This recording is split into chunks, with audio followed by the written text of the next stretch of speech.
Sean Parker says Spotify is an attempt to finish what he started years ago with Napster. Speaking today at the Web 2.0 Technology Conference in San Francisco, Parker discussed what it took to get the music industry ready for services like Spotify.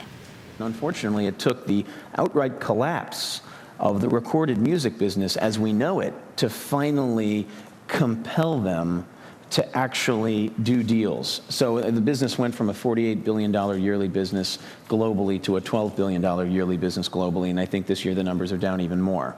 That's a catastrophic failure.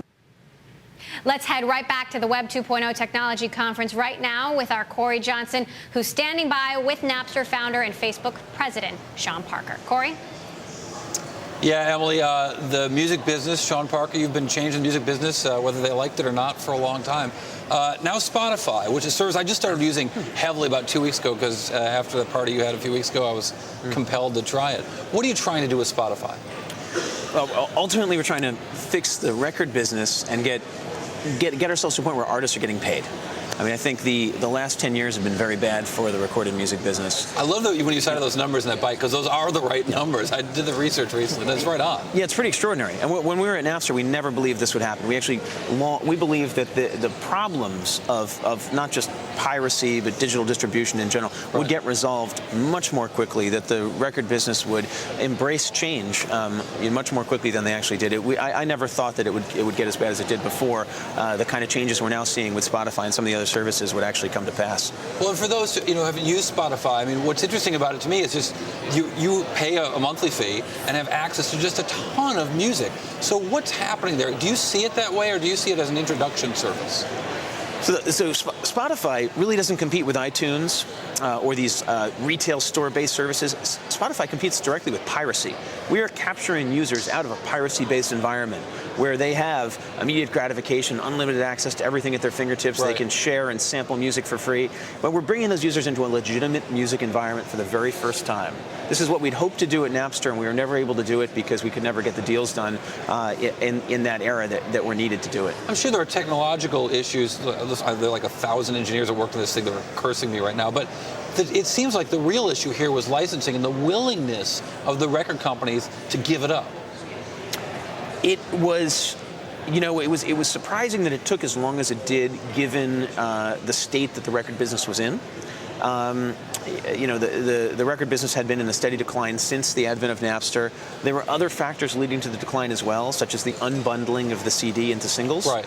And the only way, and that happened, $15 product became essentially a $3 product because people only buy 2 or 3 songs off of it. Right. And what's amazing is that Spotify's changing all that, because now it's about playlists. So a CD contained 12 songs, maybe 2 of which you wanted. The average playlist size is 22 songs. And we know for certain that the user wants all 22 songs because they selected them themselves. But it's not an incremental pay, though, is it? No. I mean, they're paying one flat fee, so essentially that's squeezing that $8 Well, we actually have numbers. both models. So in the U.S., we currently only have the subscription-based model, but in Europe, we have a bundled download model. So you can actually purchase an entire playlist, and you get a discount for buying all those songs at once. So what we're ultimately trying to do, whether it is through subscription or through download, is get back to realize this massive increase in volume that's going to be necessary to regrow the industry back to its previous levels. It is interesting, though, because one of the effects it has is you hear a lot of music, but you don't hear stuff by accident, the way you would. If you buy a record album, you might actually not get to, or even understand the second side of that album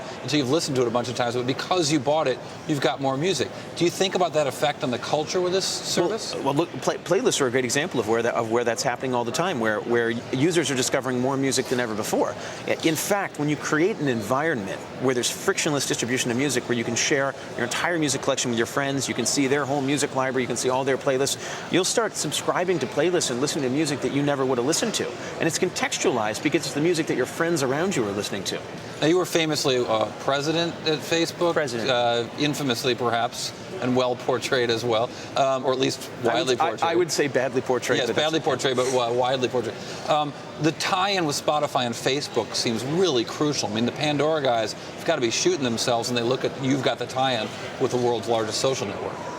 Well, I think that was always a part of our model to try to integrate with social media. But the big challenge was just getting the product available in the U.S., getting the product out there worldwide. Why was that a challenge? Well, it required a more dramatic shift in thinking by the record companies than just tweaking their existing licensing deals. It actually required them to fundamentally reinvent their business, to think differently about their business. And that's not a conversation you can have with the corporate affairs of the guy who runs digital. That's a board level and CEO level conversation. Did Apple pave the way for the boards and the CEOs to think about what you're doing? Did Napster? Was it both? Well, in a funny way, Napster created the market that led to the iPod, because it was all of that illegal downloading and piracy. I think Steve Jobs would agree. I mean, he would always sort of use words that were Napster words. He liked to use the word rip all the time when he talked about the early days of the iPod. And the iPod then paved the way for iTunes, which was very much a transitional service to the service we have at Spotify. Because that service was essentially still a store. It just happened to be an online store. It was like a retail experience. Whereas the Spotify model is a unlimited service that allows you to access all the world's music in the cloud. But so Spotify tied in with Facebook, where you've got friends with like-minded interests. You don't even need the social graph essentially, or need to know what's on it. You're just making those connections to recommend music. I wonder if this means the iTunes Music Store is toast. I think the result of this will be more people consuming more music than ever before, and I think it's going to mean that the greatest music of our era is finally going to find its audience. And I think that's, culturally speaking, that's been a problem for the last 10 years. Yeah. When the distribution model for music is broken, people don't find the great music. Dude, we got to have you back on the show again when we get some more time. Sean Parker, really interesting stuff you're working on, and like I said, I just started using it, and it's great, mind-blowing and ear-blowing occasionally. Thank you.